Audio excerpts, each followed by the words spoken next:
Eu acho interessante isso, sabe por quê? Porque durante muito tempo, eu ouvi na igreja, pessoas dizendo, pastor, estão falando aí, pastor, tem problema aqui, pastor, andam dizendo, e eu comecei então a dar nome aos bois.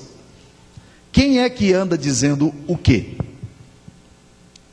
Não, eu não quero dizer por uma questão de ética. Não, para aí. Nas escrituras sagradas, por uma questão de ética, você diz nome. Não é isso aqui? Fui informado por quem?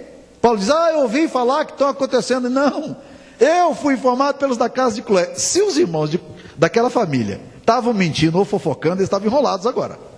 Correto? O apóstolo Paulo faz questão de dizer nomes. Lembra do Alexandre Latoeiro? Ele fala assim, Alexandre Latoeiro me causou grandes males. Quando ele escreve a Filipos, havia duas irmãzinhas, líderes da SAF, da igreja, SAF lá, reunião das mulheres, departamentais e tudo, mas elas andavam brigando uma com a outra. O nome delas, e por favor não coloque o nome delas nas filhas de vocês, Evode e Sintique, né? E ele diz, rogo a Evode e a Sintique, que pensem concordemente no Senhor. Ou seja, parem de ficar falando mal um contra o outro. O apóstolo Paulo fala de um tal de Demas, que abandonou o ministério, foi embora, amando o presente século. Ele dá nomes. Ele fala de um senhor lá, cujo nome era Himeneu. Eram dois, né? Himeneu e Fileto. E ele diz, a linguagem desses irmãos corrói como câncer. Nome. Você quer ver um jeito de acabar com maledicência na igreja? Fofoca na igreja, você acaba dando nome. Quem foi que falou? Não, falaram aí, pastor. Ótimo. Quem falaram? Como diz o outro, né? Quem falaram? Não vou dizer por questão de ética. Não, por questão de ética, vamos dizer. E aí a gente vai conversar com essas pessoas. De onde você ouviu isso? É verdadeiro o que você ouviu? Então, em nome de Jesus, pare com isso. Quando a gente dá nome aos bois, ao nomear, a gente dá transparência aos problemas. E as coisas se explicitam. E aí acaba a maledicência. É isso que as escrituras sagradas estão nos ensinando aqui. Para a gente poder nomear os problemas. E a melhor forma de acabar com qualquer maledicência é exatamente trazendo a luz, dando transparência, né? Então, diante de qualquer boato ou maledicência na vida da igreja, se você quer abençoar a sua igreja, pare de falar, falaram, disseram, alguém disse, porque esse negócio nunca ajudou ninguém. E mais do que isso, mesmo que você tenha ouvido, meu irmão, faz 3 perguntinhas para você sobre a sua língua. O que eu ouvi dizer é verdadeiro? Segundo, passar para frente essa informação, ela vai edificar? Terceiro, esse comentário traz benefício para o reino de Deus? Se não, você pode às vezes ouvir, silenciar, avaliar se é isso mesmo, se não é, e quietar o teu coração. Isso ajuda muito a vida da igreja. Se você quiser abençoar a sua igreja, você faça isso. Caso contrário, você vai fazer como a história daquela irmã, muito linguaruda na igreja, que um dia, ouvindo um sermão sobre o perigo da língua, procurou o pastor. E ela estava muito quebrantada naquele dia, ela estava muito arrependida de tudo que ela já tinha dito. Ela disse, pastor, eu queria me consagrar a minha língua hoje no altar do Senhor. E o pastor olhou o altar assim, olhou a irmã e disse, não tem jeito, minha irmã. Ela disse, não, por quê? Ele disse, porque a tua língua é grande demais, não cabe no altar, né? Então há pessoas que falam demais, e quem fala muito dá bom dia a cavalo, tá? Então uma das formas da gente acabar é exatamente isso aí, porque maledicência, comentários, surgem em todos os lugares. Só tem 2 formas de se acabar com isso. Você acaba isso jogando um balde d'água fria nesse negócio, ou você aquece esse negócio jogando um barril de gasolina. Aí joga fogo, há alguns irmãos e irmãs que adoram esse tipo de coisa. E isso não ajuda o reino de Deus. Então, como abençoar a igreja? Primeiro, a sua igreja local é abençoada quando você pensa com a comunidade. Vamos fazer juntos? Como é que eu posso abençoar? Como é que eu posso trazer os meus dons? Como é que os meus talentos podem ser disponibilizados? O meu tempo, como é que eu posso dar aqui para o reino de Deus? Eu não olho a igreja acontecendo. Eu sou parte da igreja. Eu sou a igreja. Eu estou envolvido num corpo local, visível, tangível, concreto, histórico, e eu quero participar dele. Segunda coisa, eu também me recuso a ficar levando e trazendo notícias. Um bom critério para você, se você estiver no meio de fofoca, tome muito cuidado com as pessoas que te trazem fofoca, porque as pessoas que te trazem fofoca adoram levar fofoca. A mesma pessoa que traz, ela ouve você comentar o comentário que ela fez, e ela vai certamente fazer esse comentário voltar de uma forma bem maligna para poder alcançar o objetivo que ela quer, que deve ser do diabo mesmo, né?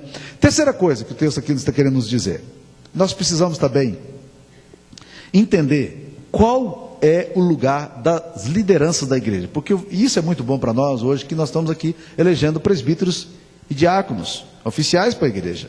Olha o versículo 12, fala assim: refiro-me ao fato de que cada um de vós dizer, eu sou de Paulo, eu de Apolo, eu de Cefas, eu de Cristo. Eu tenho aprendido uma coisa interessante. Pastor Zé Carlos e eu estamos aqui 7 anos trabalhando juntos. Pastor Black faz parte do nosso time também. Estamos agora com alguns seminaristas trabalhando com a gente, o Hacem, o Giovanni, tem somado no nosso ministério, além da nossa liderança. Uma coisa que eu tenho aprendido é que a igreja consegue amar sem nenhum problema todos os pastores dela. Os pastores às vezes têm dificuldade para entender o amor que a igreja tem por um por outro, mas a igreja consegue amar 3, 4, 5, 7, 15 pastores.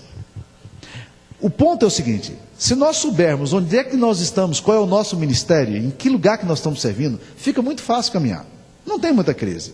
Eu estou há 7 anos trabalhando com o pastor Zé Carlos, e o nosso relacionamento tem sido sempre um relacionamento extremamente respeitoso e bom, porque nós descobrimos os nossos lugares, e nós estamos atuando nas áreas que Deus nos chamou para trabalhar, e isso é bom para o corpo de Cristo.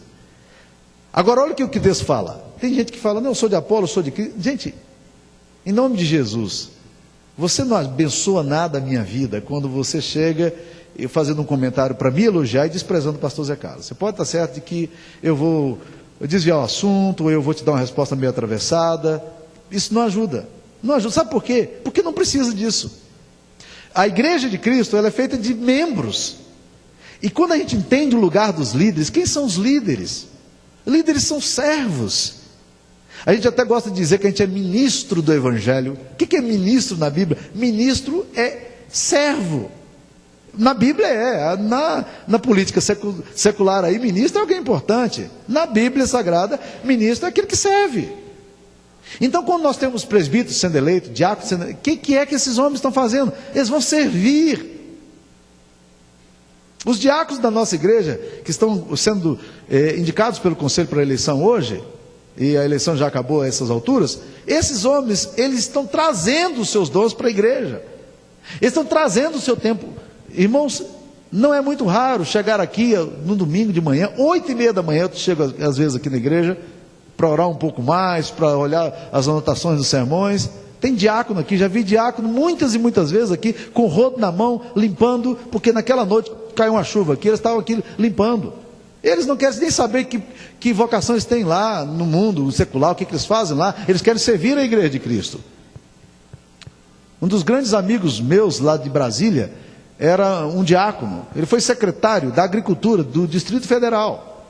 Era muito comum chegar lá e estar com o rodo na mão, com pano na mão para enxugar de uma chuva que caiu, ou algum problema que surgiu. É disposição de servir. O que são os nossos presbíteros? Qual a função deles? Servir. Quando eles fazem isso, estão dando tempo deles, estão trazendo a vida deles, os talentos deles. O que os músicos da igreja fazem? E olha que estar no ministério de música é cansativo, exige tempo, exige dedicação, tem que fazer, mas tem que fazer o quê? Quando você entende o seu lugar no corpo, onde é que eu posso estar, como é que eu posso abençoar essa comunidade? E quando isso acontece, quando você se percebe parte de uma comunidade local, de um corpo tangível, concreto, você diz, essa comunidade é minha, eu quero servir a essa comunidade, porque Deus me colocou aqui. Pode ser que um dia Deus me tire daqui e me leve para outra comunidade, pode ser que daqui um pouco eu não esteja mais nessa igreja aqui, esteja na igreja vizinha, pode ser que amanhã eu não esteja morando mais em Anápolis, esteja em outra cidade, não interessa, interessa o seguinte, você se sente parte dessa comunidade? Isso aqui tem a ver com você ou não? É isso que a palavra de Deus está querendo nos ensinar aqui nessa noite.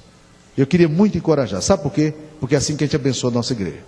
Então, como abençoar a igreja? Primeiro, focalize no alvo comum. E para você focalizar, você tem que trazer seu tempo, seu talento e seu tesouro.